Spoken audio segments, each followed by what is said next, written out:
오늘 특별 새벽기도 네 번째 날입니다. 많이들 피곤하시죠? 네, 그럼에도 불구하고 이 자리에 나오신 여러분들 감사드리고요. 또 음성과 온라인으로 함께하고 계신 분들 진심으로 감사드립니다. 계속해서 수고를 많이 해주시는 분들이 계십니다. 또 보이는 곳에서, 보이지 않는 곳에서 열심히 섬겨주신 분들 너무너무 많이 계세요. 우리 그분들에게 감사의 마음을 또 전하고, 또 지금까지 열심히 특별 새벽 기도회에 함께 참여해 주신 모든 분들 서로 격려하면서 우리 박수하도록 하겠습니다. 네, 너무너무 감사합니다. 하나님께서 계속해서 기도하는 가운데 우리에게 놀라운 응답과 응답의 확신을 풍성하게 허락하실 줄로 믿으시길 바랍니다. 우리 오늘 말씀을 좀 살펴볼게요. 먼저 어제 복습을 좀 해볼까요?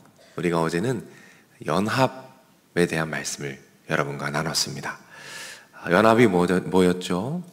연합은 우리가 예수님 안에 거하고 예수님도 우리 안에 거하는 거죠. 하나 되는 걸 의미하는 겁니다. 어제는 어떻게 하나 될 수 있는가에 대해서 이 첫 번째를 살펴보았습니다. 무엇이었죠? 예수님과 한 마음을 품는 것입니다. 오늘은 두 번째 방법을 살펴보려고 합니다. 어떻게 예수님과 하나 될 수 있는가? 어떻게 예수님과 연합할 수 있는가? 오늘은 그 두 번째 말씀을 한번 나눠보고자 합니다. 결론부터 말씀드릴게요. 예수님과 연합하기 위해서는 예수님의 말씀을 마음에 담아두는 것입니다. 다시 한번 말씀드릴게요. 예수님과 하나 되기 위해서는 예수님의 말씀을 우리 마음에 담아두는 것입니다. 자, 오늘 본문을 한번 살펴볼게요.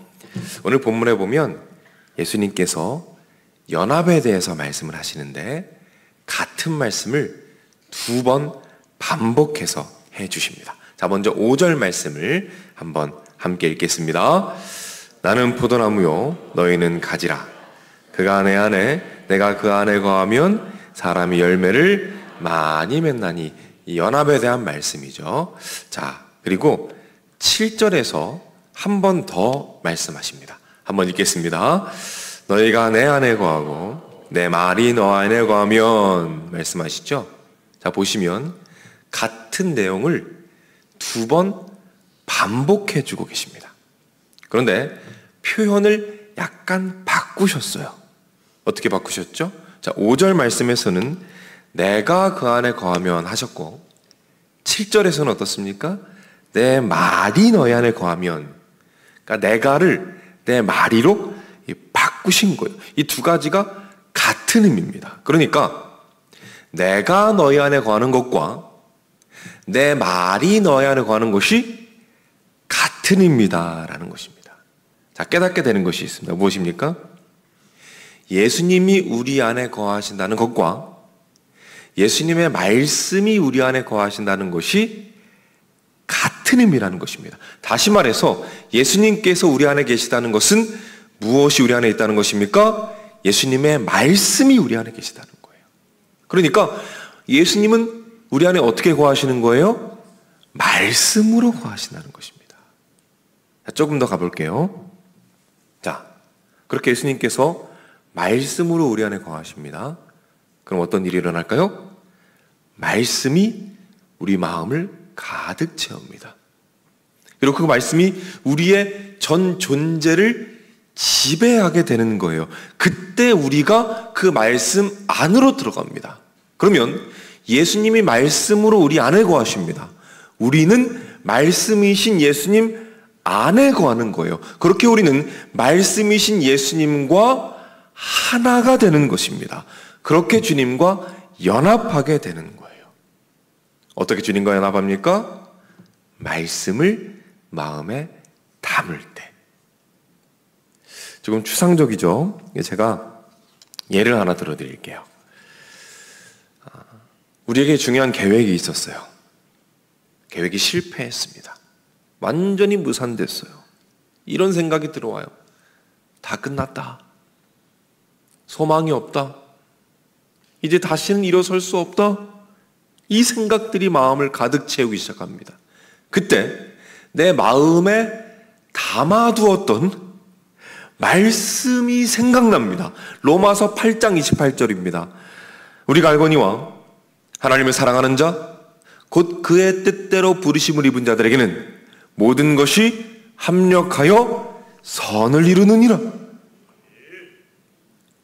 나의 생각과 말씀이 충돌하기 시작합니다.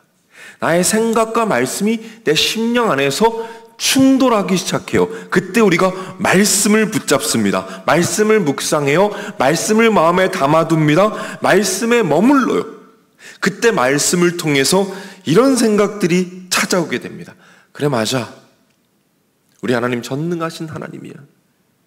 그래, 맞아. 이 실패도 우리 하나님께서는 그 전능하심으로 가장 선한 길로 이끄실 수 있는 분이야 라는 생각이 내 심령을 가득 채웁니다. 그때 그 말씀이 내 심령을 가득 채우게 됩니다. 그때 그 말씀이 나를 지배하게 됩니다. 그때 그 지독한 절망으로부터 자유하게 되는 것입니다. 믿으십니까? 여러분, 어떤 일이 일어나는 거예요? 말씀으로 예수님께서 내 안에 거하신 것입니다. 그리고 그 말씀이 나를 지배하는 거예요. 그러면 그때 나도 그 말씀 안에 들어가게 됩니다. 나는 예수님 안에 있고 예수님도 내 안에 말씀으로 임하셔서 말씀 안에서 하나 되는 연합의 축복 안에서 놀라운 승리가 이루어지게 된 것입니다. 한 중년 남성이 있어요. 이 남성은 월남전 참전 용사입니다. 그러니까 좀 시간이 지난 일이죠. 이분이 월남전에 참전하면서 정말 고비를 많이 넘겼습니다.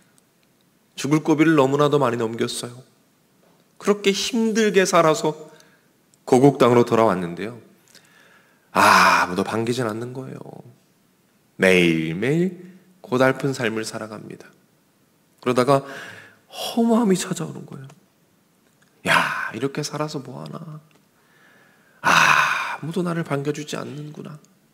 계속 허무함이 들어옵니다. 그러다가 결국에는요, 노량진에 있는 한 약방에 찾아갑니다.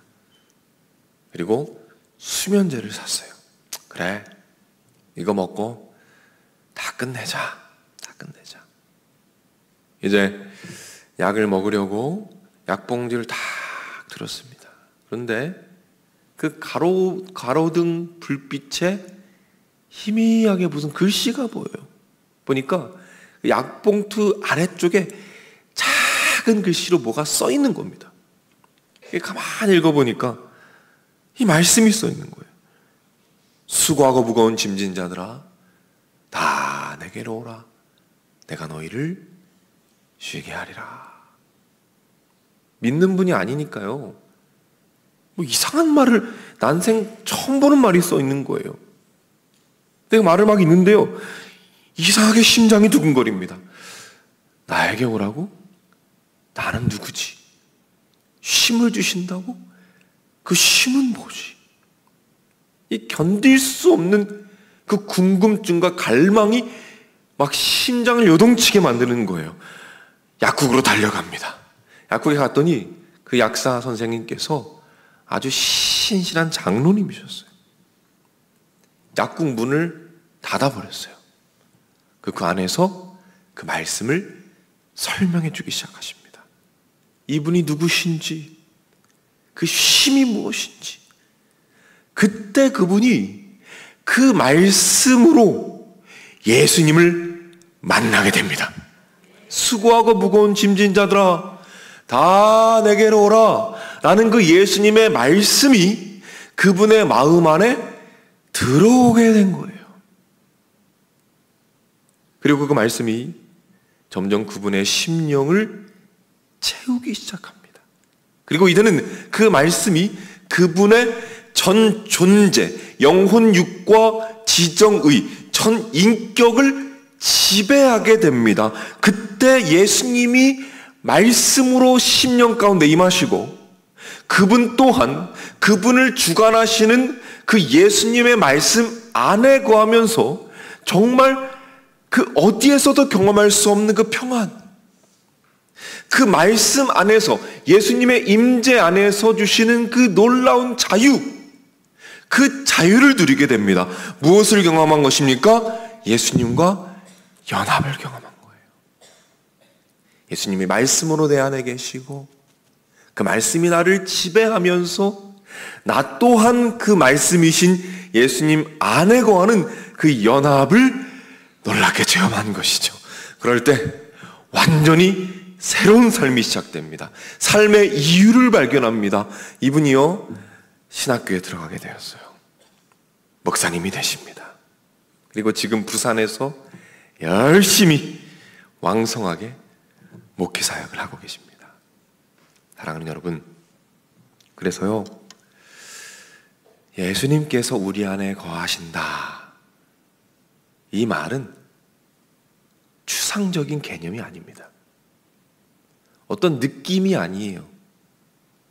어떤 에너지가 우리 안에 들어온다라는 말이 아닙니다. 굉장히 실제적인 것입니다. 어떤 뜻입니까?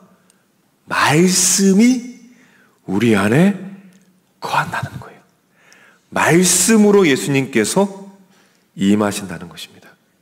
따라서 우리가 예수님과 하나 되기 위해서 무엇을 해야 합니까? 그분의 말씀을 우리 마음에 담아두는 거예요. 어떻게 말씀을 담아둘까요? 묵상하는 겁니다. 묵상. 그 말씀을 흘려보내지 않는 거예요. 그 말씀을 담아두는 겁니다. 그 말씀에 머무는 거예요. 무슨 말씀인지 아시겠습니까? 말씀을 바라보는 겁니다. 이 말씀의 의미가 무엇인지, 이 말씀이 나에게 어떤 도전을 주는지, 예수님께서 이 말씀을 통해서 무엇을 말씀하고자 하시는지를 계속 바라보는 거예요. 언제까지요? 그 말씀이 나의 심령을 가득 채울 때까지, 그 말씀이 나의 영혼육과 나의 지정의와 나의 전 존재를 완전히 지배할 때까지 그 말씀 안에 머물러 있는 것입니다. 우리 예수님께서도 그런 삶을 사셨어요. 하나님 아버지의 말씀을 항상 묵상하며 사셨습니다. 우리 예수님께서는 심지어 십자가 위에서까지, 십자가를 지시는 그 고통스러운 순간까지 하나님의 말씀을 묵상하셨습니다. 그걸 어떻게 하냐고요? 예수님께서 십자가에서 7가지 말씀을 하셨습니다. 가상칠언이라고 말씀하죠. 제가 지난 고난주간 특별 새벽 기도회 때 한번 나눴었어요. 그 7가지 말씀을 하셨는데요, 그 7가지 말씀의 대부분이 무엇인지 아십니까? 구약 성경의 인용입니다. 말씀이에요. 그러니까 예수님께서는 그 십자가 위에서까지 하나님의 말씀을 마음에 담고 계셨던 것입니다. 그 말씀 안에 계셨기 때문에 그 십자가의 그 고난을 당당하게 이기셨던 것입니다. 사랑하는 여러분, 예수님처럼 우리가 말씀을 마음에 담아둘 때, 묵상할 때 예수님과 연합되는 축복을 누릴 줄로 믿으시길 바랍니다. 놀라운 성령의 열매가 맺혀질 것입니다. 포도나무에 잘 붙어있는 가지처럼 아름다운 성령의 열매가 맺혀질 거예요. 사랑과 희락과 화평과 오래 참음과 자비와 충성과 양성과 절제의 아름다운 성령의 열매들이 여러분의 삶에 주렁주렁 풍성하게 맺혀지게 될 것을 기대하시기 바랍니다. 우리 이제 마지막으로 이 연합에 대한 설교를 한번 총정리하면서 설교를 마무리해 볼게요. 우리가 예수님과 하나 되는 방법 2가지를 살펴보았습니다. 첫 번째는 뭐였죠? 한 마음을 품음입니다. 한 마음을 품음. 기억나시죠? 어제 설교입니다. 2번째, 오늘 살펴본 건 무엇입니까? 말씀을 마음에 담음입니다. 저는 이것을 품음과 담음의 영성이라고 이름을 붙여봤어요. 발음이 좀 어렵긴 하죠. 품음과 담음의 영성. 예수님과 한 마음을 품고 그분의 말씀을 마음에 담을 때에 예수님과 하나 되어 성령의 열매를 주렁주렁 맺으며 놀라운 능력을 경험하고 예수님께서 걸어가신 그 십자가의 길을 당당하게, 담대하게, 때로는 담담하게 끝까지 걸어가는 우리 모두가 될 줄로 믿으시기를 바랍니다. 이 축복이 오늘 기도하는 가운데 여러분의 삶에 더 선명해지기를 주님의 이름으로 축복합니다. 우리 시간